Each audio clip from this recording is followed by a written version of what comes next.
Congress party గ్రామ శాఖ అధ్యక్షుడు నేను. కాంగ్రెస్ పార్టీలో మీరు ఎన్ని సంవత్సరాల నుంచి కొనసాగుతారు? గత 34 సంవత్సరాలు మా నాయన కాంచి మేము కాంగ్రెస్ పార్టీ మన దాకా మీకు కాంగ్రెస్ పార్టీ ప్రతిపక్షం ఉంది మీకు. 10 సంవత్సరాలు. ఆయన కానీ కాంగ్రెస్ పార్టీని మీ గ్రామంలో ఏదైనా కాపాడుకుంటూ వచ్చారు.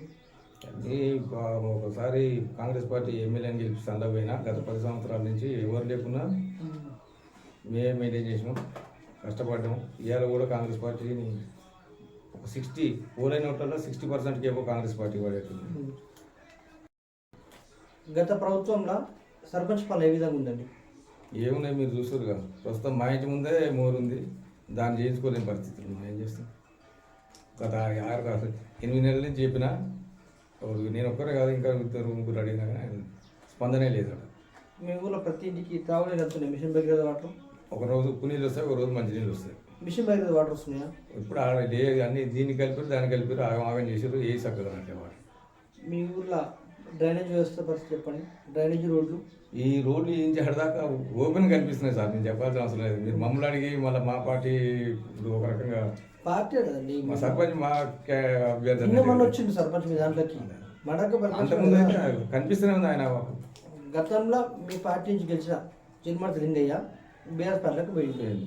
ఆ తర్వాత మీ గ్రామానికి ఏమన్నా నిధులు కేటాయించింది, అభివృద్ధి చేసిన మీ గ్రామాన్ని? ఏం చేయలేదు, ఒక ఆ రోడ్డు పోస్తా అంటే పోయిలేదు, శంకుస్థాపన చేసి వెళ్ళిపోయింది అంతే. మీ గ్రామంలో డబుల్ బెడ్రూమ్ ఇల్లు ఎన్ని వచ్చినాయండి? ఒకటి డబుల్ బెడ్రూమ్ రాలేదు, ఏది లేదు. దళిత బంధు ఎన్ని వచ్చినాయి? దళిత బంధు కూడా రాలేదు. మీ గ్రామంలో మేము ప్రధానంగా ఉన్న సమస్యలు ఏంటి సార్? ఇప్పుడు ఈ వాటరే మెయిన్, ఏ బజార్కి పోయినా వాటర్ ప్రాబ్లం. ఈ సీసీ రోడ్ల కాడ అన్ని డ్యామేజ్లే. ఒకవేళ పార్టీ ఆదేశిస్తే మీరు మళ్ళీసారి సర్పంచ్గా పోటీ చేయడానికి సిద్ధంగా కూడా? నేను ఖచ్చితంగా పోటీ చేస్తాను. నేను గత 15-20 సంవత్సరాల నుంచి మేము మా నాయన కానీ చేసుకుంటూ ఉంటుంటే ఈసారి వచ్చిన అవకాశం వచ్చినా రాకుండా 100% పోటీ చేస్తాను. మీ అంతకుముందు మీరు సర్పంచ్ చేసినప్పుడు మీ గ్రామంలో ఇందిరా మిల్లు కట్టించారా? అప్పుడు కాంగ్రెస్ గవర్నమెంట్ ఉన్నప్పుడు వచ్చిన ఇందిరా మిల్లు తప్ప ఎన్ని ఉంటాయి మీ గ్రామంలో? మీరు కట్టించి మీ హయాంలో కట్టించినాయి? Congress government SC colony Congress government కట్టించింది, బీసీ కాలనీ కాంగ్రెస్ గవర్నమెంట్. కనీసం ఒక 200 ఇళ్ళకి ఎక్కువ కాంగ్రెస్ పార్టీ కట్టించింది. ప్రస్తుతం గెలిచిన ఎమ్మెల్యే వేముల వీరేశం మీకు అందుబాటులో ఉంటుందా? మాకు అందుబాటులో ఉంటాడు. మాకు కూడా మేము ఎమ్మెల్యే గారికి కూడా తెలుసు, ఎందుకంటే కాంగ్రెస్ పార్టీ కార్యకర్తలు కష్టపడింది ఇంత మేయట రాదనేది. ఆయన కూడా మీ ఊరి సర్పంచ్ మీద ప్రజల్లో తీవ్ర వ్యతిరేకత ఉంది మీ గ్రామంలో, దానికి గల కారణం ఏంటిదండి?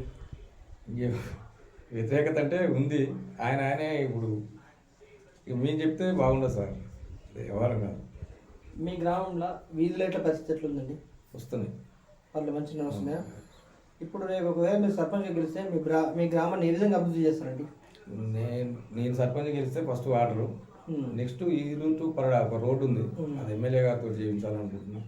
అంటే కుర్మర్తి టు ఈరు టు కుర్మర్తి, ఈ రెండు అస్సలు చాలా కష్టాలు పడుతుంది జనాలు, వాళ్ళ కోసం చెప్పాలని నా ప్రయత్నం.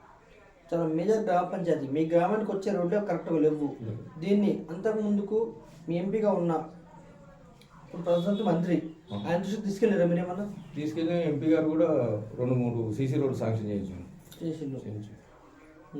ఇప్పుడు రోడ్డు రవాణా భవన శాఖ మంత్రిగా ఉన్న కోమటిరెడ్డి వెంకటరెడ్డి ప్రజెంట్ మీ గ్రామానికి ఏమైనా ఫండ్ కేటాయించిందా?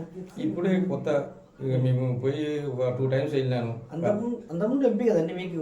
ఆ ఎంపీ ఉన్నప్పుడే మాకు నిధులు కేటాయించిండు, నేను చెప్పాను కదా 2 సీసీ రోడ్డు పోసి స్కూల్ బిల్డింగ్ ఇచ్చిండు, చేసిండు కరెక్ట్గా. ఇప్పుడు మీ ఉన్నది కూడా వెంకరెడ్డి గారి ఆధ్వర్యంలో పనిచేస్తున్నాం అంతే.